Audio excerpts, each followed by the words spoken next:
Det er ikke autismen i sig selv, jeg skammer mig over, eller har det dårligt ved at fortælle folk. Det er deres idé om autisme, jeg skammer mig over. Og det er deres dehumanisering af autisme, som jeg er ukomfortabel med, at de skal spejle over på mig.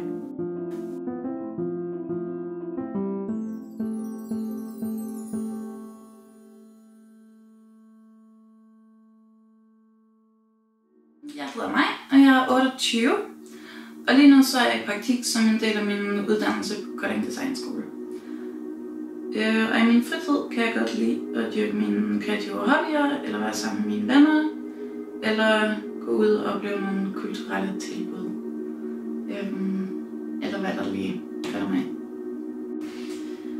Altså, det var, selvom det ikke kom som et chok for mig at blive diagnosticeret, var det stadigvæk ret underligt. Jeg havde på ingen måde regnet med, at jeg ville få en autisme-diagnose. Og det betød også, at jeg skulle konfrontere mig selv med min egen fordomme om, hvad autisme er. Fordi altså nu har jeg læst rigtig meget om det, og jeg har fået meget at vide om det. Og jeg kan meget tydeligt se mig selv i, hvad det vil sige at være autist. Men jeg kan på ingen måde se mig selv i det, andre mennesker forventer autisme er, eller de stereotyper, der er til autisme. I det meste af mit liv, før jeg blev diagnosticeret, så slog jeg mig selv helt vildt meget åben i hovedet, fordi jeg var anderledes, og jeg kunne godt se, at jeg var anderledes. Altså en af de ting, som kendetegner autisme, er sociale vanskeligheder. Det er sådan en underlig ting for mig, fordi at det er korrekt, men det er også forkert på mange punkter. Hvis jeg skal give et billede på det, så vil jeg sige, at de neurotypiske, de bliver ligesom født med den neurotypiske guidebog til, hvordan man er social. Hvor autister, de bliver født med den autistiske guidebog til, hvordan man er social. Men de spiller efter de neurotypiske spilleregler, hvilket betyder, at når jeg som autist læser den guidebog, jeg har fået, og så spiller jeg efter de regler, jeg forstår ud fra den bog, jeg har fået. Men det var bare ikke dem, som normen anerkendt som de spilleregler. Så bliver jeg ved med at få slag og blive sappet for at gøre ting forkert. Altså, det kan jo være vildt svært, især i store sammenhænge, at finde min egen position der. Og finde ud af, hvordan tingene hænger sammen, fordi i nye sammenhænge med nye mennesker, så kender jeg jo ikke deres jargon eller deres måde at være sammen på. Og jeg kan ikke regne ud, hvordan det er. Det er jo noget, jeg lærer ved at observere det. Og især nogle lidt større eller nye sammenhænge, fordi min frygt for at gøre det forkert, men også min erfaring med fremmedgørelse, den er rigtig, rigtig stor, som følger min autisme, at det opleves lidt som at blive fanget bag en kæmpe tyk glasmur, hvor jeg sidder på den her side, og de andre sidder på den anden side af bordet. Og jeg hamrer og banker på den her glasrude, og jeg vil gerne være med, men jeg kan ikke være med. Jeg kan ikke være med på de andres vilkår, fordi jeg kan ikke bryde den her glasmur ned.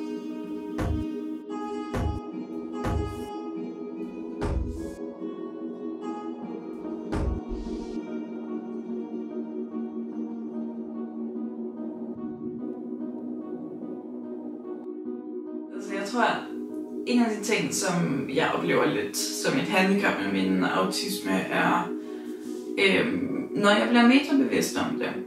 Fordi hvis jeg kan slappe af i en situation, så fungerer det egentlig fint socialt. Men når jeg begynder at blive lidt usikker på det, så begynder jeg også at blive metabevidst om min egen usikkerhed. Og tænke, jamen, jeg er usikker, fordi jeg er autist, og jeg har de her dårlige oplevelser og dårlige erfaringer. Og så lige pludselig så bliver det bare sådan en selvforstærkende cirkel, hvor jeg tænker, okay, jeg gør noget forkert, fordi jeg er autist. Og det gør jeg, og så bliver jeg helt handlingslammet i de her situationer. Altså Altså en anden ting, jeg vil sige definerer den autistiske oplevelse rigtig ofte, er behovet for, at ting skal give mening. Og det clasher lidt med rigtig meget af neurotypiske måder at være her i verden på, eller de neurotypiske konventioner. Fordi der er en masse normer, og der er en masse, det plejer vi at gøre, og sådan er det bare. Det her med, jamen du skal sidde ved bordet, selvom du er færdig med at spise. Og hvis de neurotypiske ikke kan give mig et svar på hvorfor, det er en dårlig regel, så gider jeg ikke følge den. Men der er bare så mange af de her regler, hvor de neurotypiske siger, jamen sådan er det bare. Jamen det er sådan, vi plejer at gøre. Jamen det er fordi, jeg siger det. Altså bare fordi du siger det, betyder det ikke, at det er godt og rigtigt. Altså, hvis jeg kan se mening med det, så vil jeg gerne følge reglerne. Men jeg gider ikke følge reglerne fuldstændig sådan, som en eller anden hovedløs kylling. Det var lidt rundt. Ja. Kæmpe beef med den neurotypiske regelsæt på det punkt.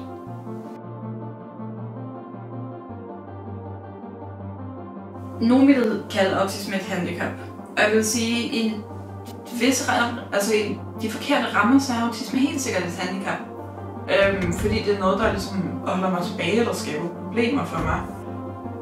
Men autisme i sig selv ikke er et handicap. Det er ligesom de rammer, autismen bliver sat ned i, de neurotypiske rammer eller de neurotypiske forventninger, der skaber handicappet i autismen for mig. Det er så kontekstbestemt, om man kan trives med sin autisme.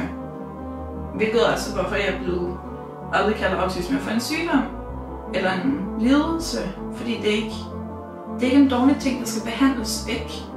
Det er bare en tilstand, som kan være god, men den kan også opleves smertefuld, hvis den bliver sat i nogle dårlige rammer. Men det er ikke fordi, den er dårlig i sig selv.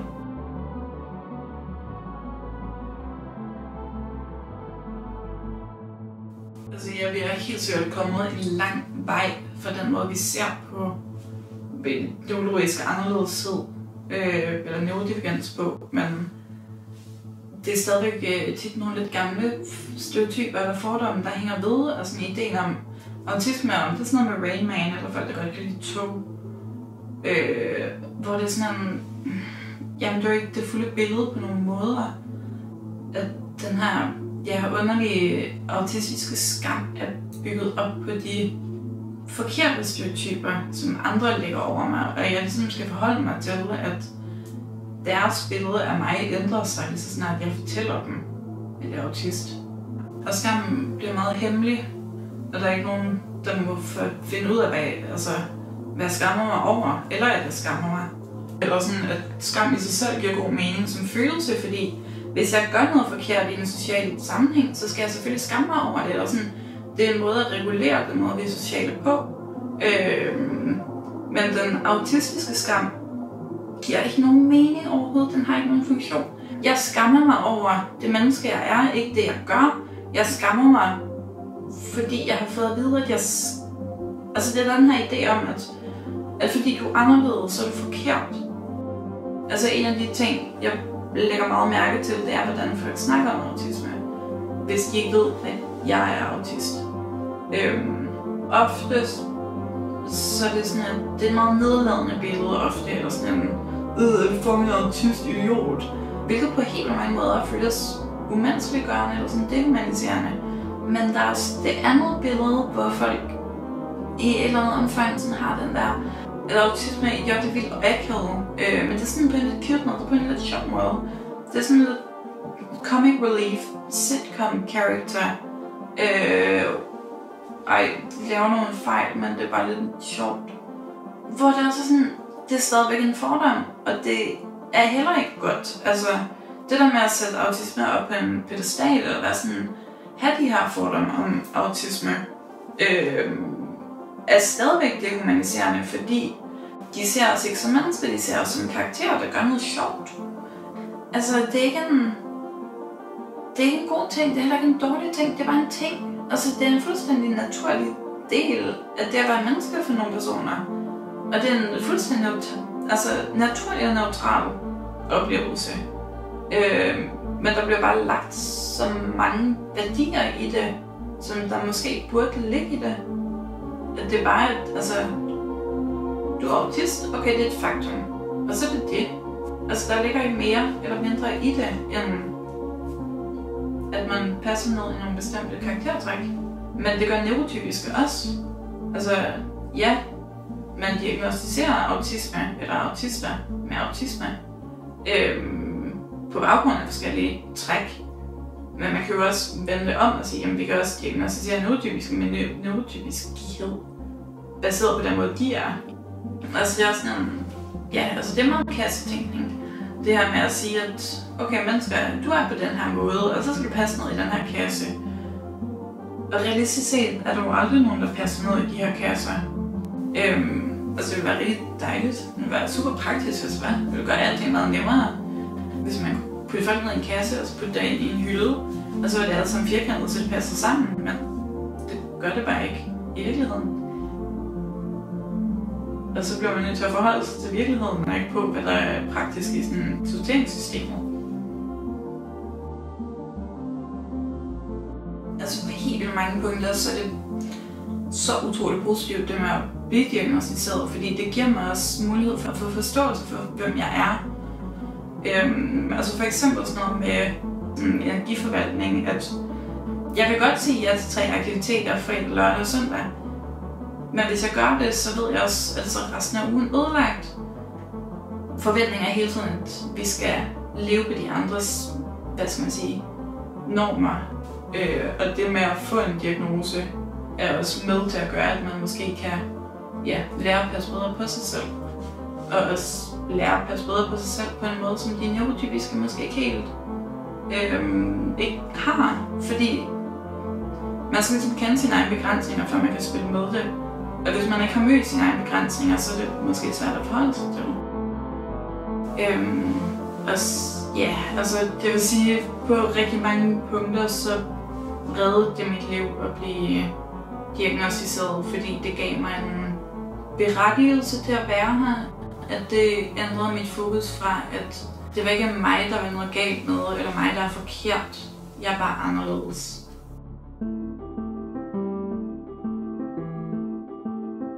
Selvom det kan være rigtig svært for mig at sige til folk, at jeg er autist, eller snakker om autisme, så synes jeg også, det er helt vildt vigtigt. Hvis alle autister går og putter med det, hvis vi alle sammen skammer os over det, og ikke siger det til nogen, så kommer de her stereotyper aldrig, eller den her stigmatisering, der bliver aldrig ændret. Og det er jo ikke fordi, jeg har nogen grandiøse vrangforestillinger om, at jeg kan ændre noget stort. Men hvis jeg kan ændre noget småt, så er det okay. Fordi jeg tror, at jo flere autister, der står ved, hvem de er, jo nemmere er det også. Og sådan, jo nemmere er det for andre at være i. Altså det er den der med at finde hinanden og støtte hinanden og stå sammen igennem mørket. Være en gruppe af mennesker, som ofte har følt, de tilhører en gruppe.